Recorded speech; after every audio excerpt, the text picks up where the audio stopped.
uyu munyamakuru yabaje perezida ikibazo akimusubiza mu minota 15 umunyamakuru ataha yize isomo niwe watangiye ati Thank you very much. My name is Ansoy from the BBC. Murakoze cyane ndi umunyamakuru wa BBC. Mfite ikibazo cyihuse shaka kubaza Perezida Paul Kagame nka chairperson w'umuryango w'ibihugu bikoresha ururimi rw'icyongereza Commonwealth. Ndifuza kumenya icyo muzashyira imbere cyane cyane ku bigendanye no guteza imbere indangagaciro za demokrasi n'uburenganzira bwa muntu.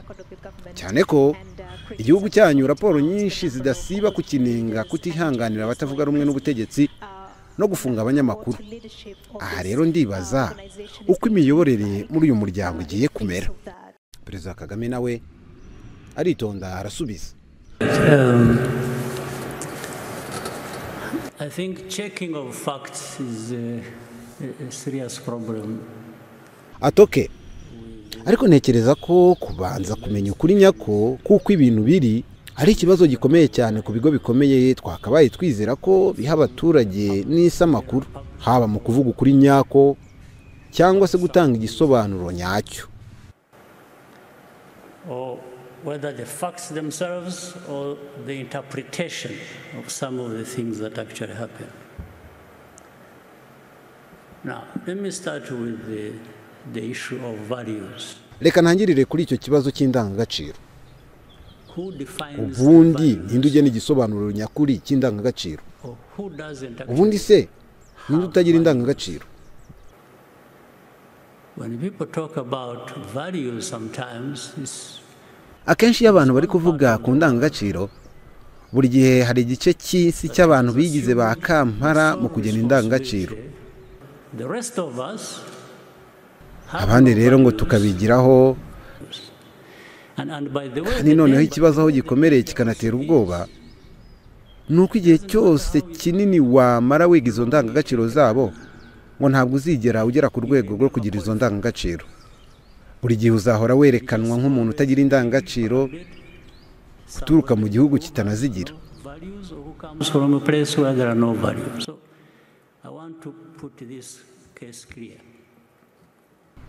Ndashaka gushyira umucyo kuri ibi bintu. Abo bo mu majyaruguru birirwa biyumva ko aribo bafite indangagaciro aho BBC ukorera ikomoka batekereza ko aribo ndorerwamo y'indangagaciro abandi bakwiriye kwireberamo bagakurikira. Ariko baribeshya cyane ntabwo ari byo.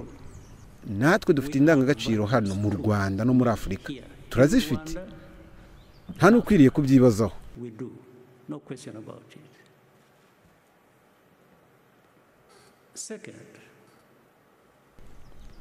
Icya kabiri hari ibibazo uyu mugabane wacu wagize no mu Rwanda bamwe mu majyaruguru bita ko aribo bafite indangagaciro bagizemo uruhare muri byo ndetse abandi ni ba nyirabayazana wabyo.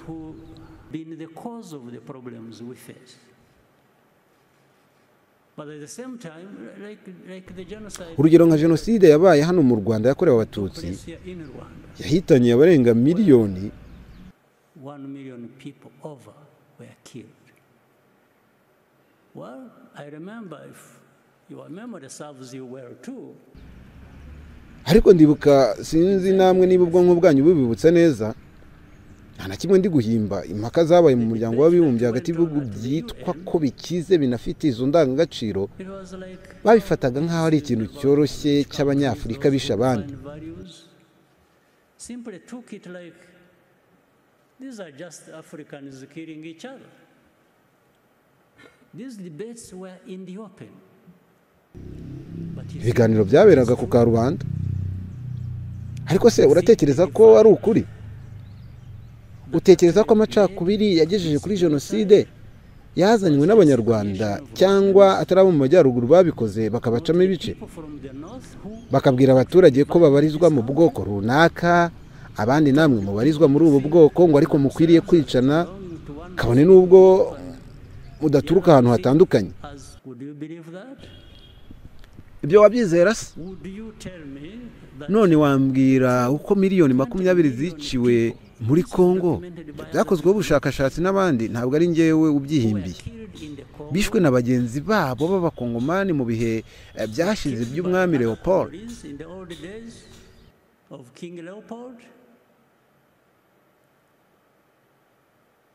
And you think all that just disappeared. uratekereza ko ari abantu bicanye ubwabo gutyo gusa? Savages coming over and taking over their own countries and killing each other, and then the others assume the higher ground. They are up noneho rero nk'aho bidahagije, pointing fingers igitangaje ukabona abo mu burengerazuba and think we have nibo bahora batunga abandi intoki ngo nta ndangagaciro bafite, ngo ntitwubahe ukwishyira ukizana, ngo nta demokarasi tugira, ngo nta burenganzira bwa muntu.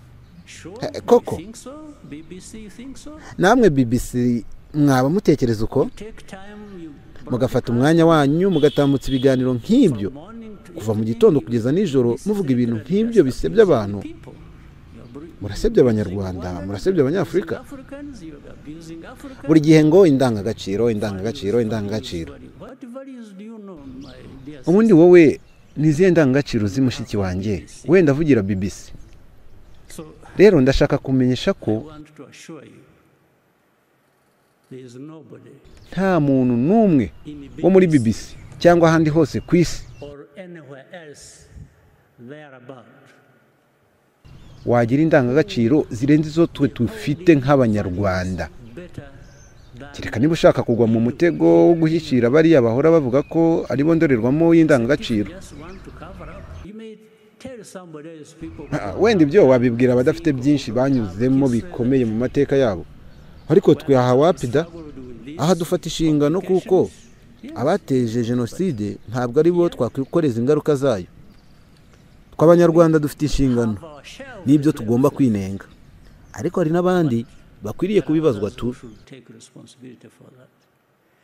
So I just want to let you know that these issues of upholding values, rero nashakaga kukwereka gusa ko as far as I'm ibyo concerned, muvuga byo kugira indangagaciro haba ku giti cyanjye cyangwa se abandi babiharanira, we don't nta somo namba dukeneye kuri BBC ryo kutwigisha izo ndangagaciro cyangwa undi wari we wese, kandi rwose mbikubwiye nkomeje. with firm conviction.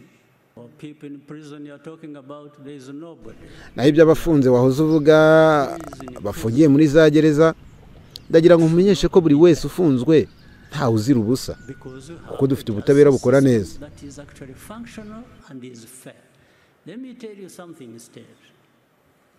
reka nkubwire akandi kantu gato, In prison, who should be ahubwo hari abantu batari muri gereza kandi bakabaye bafunzwe.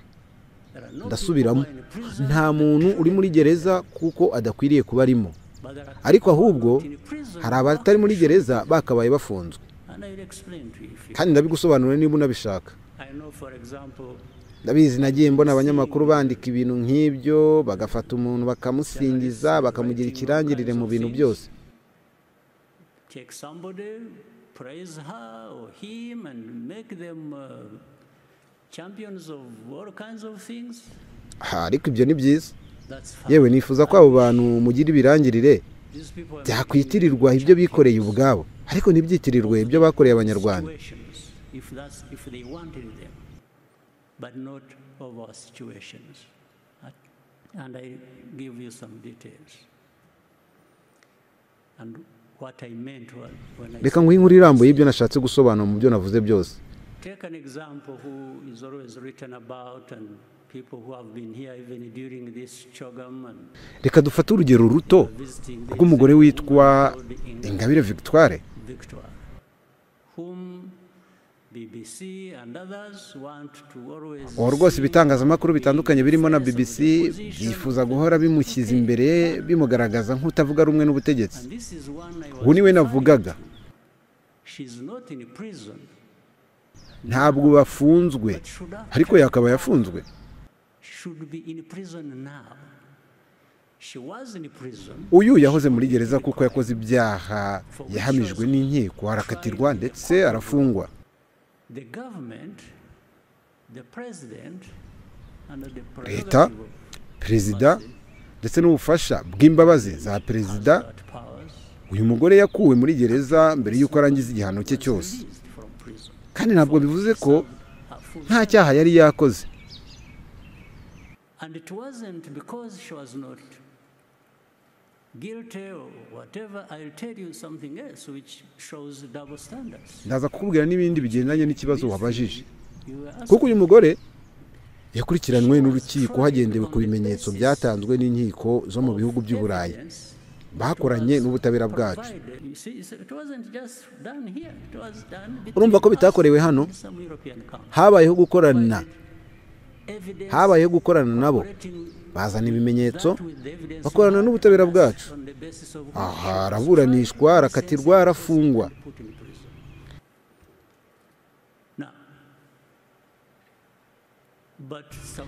Ubu rero abantu bafashe uwo Ingabire bamugira marayika wo kwishyira ukizana na demokarasi n'ibindi nk'ibyo.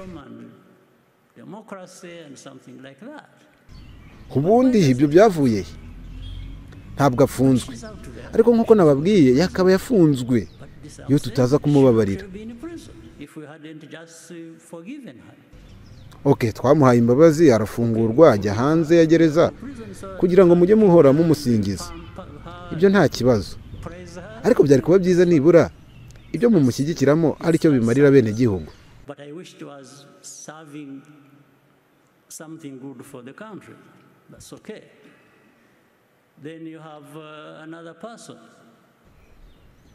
Ariko ufite n'undi muntu mwafashe, muramutoranya, muramusingiza, mumugira ikirangirire, yewe mumugira n'intwari n'umucunguzi, ariko njye sinumva icyo yakoze.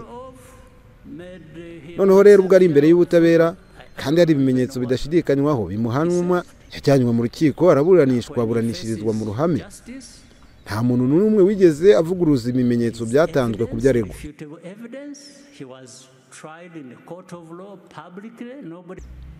Ariko ukajya kumva ngo oya uyu ni uko anenga perezida, oya banza uburane n'ibimenyetso bihari mbere yo guhimbahimba ibindi bidafite aho bihuriye. Kandi ikindi gitangaje, uyu muntu yakoranye ibyaha n'itsinda ry'abantu 21 bose bahamwa n'ibyaha, kandi nabo bashinja uyu muntu ko yigeze no kubabera umuyobozi wabo.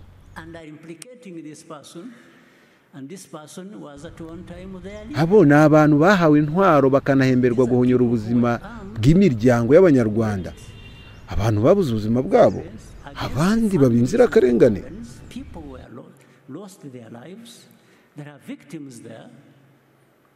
Ariko ukabona abantu baturutse muri Amerika, abandi baturutse mu Burayi, igitangaje bakakubwira ngo nibyo, uyu muntu ntabwo ari intungane pe, ariko ni mumurekure. Natwe tukababwira ngo niba mushaka ko arekurwa, none biragenda gute kuri bariya bandi 21 bari muri dosiye imwe bahamijwe ibyaha bakaba bafunzwe? Ubwo bundi mu yandi magambo baba bavuga ngo uyu muntu arihariye, ntasanzwe, twamugize udasanzwe, ntabwo ukwiriye kubyibazaho. Aho tukavuga ngo ntacyo bitwaye. None bizagenda gute ku nzirakarengane z'imiryango yaburiye ababo mu bitero byatejwe na bariya bantu? Icyo kibazo ntibagisubiza, ahubwo bakomeza gutsimbarara.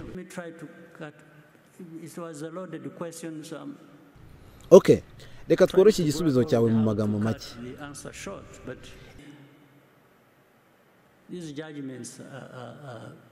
Ibigenderwaho mu birego dushinjwa ntabwo aba ari ukuri, nicyo nashakaga kukubwira.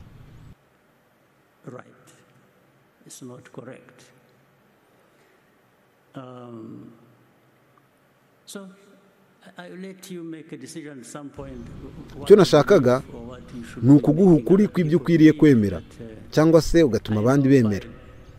Ariko ndabizi ibisubizo byose naguhaye birashoboka cyane ko biza gukurwamo inkuru zitandukanye cyane n'ibyo navuze, ariko nabyo ntacyo bitwaye.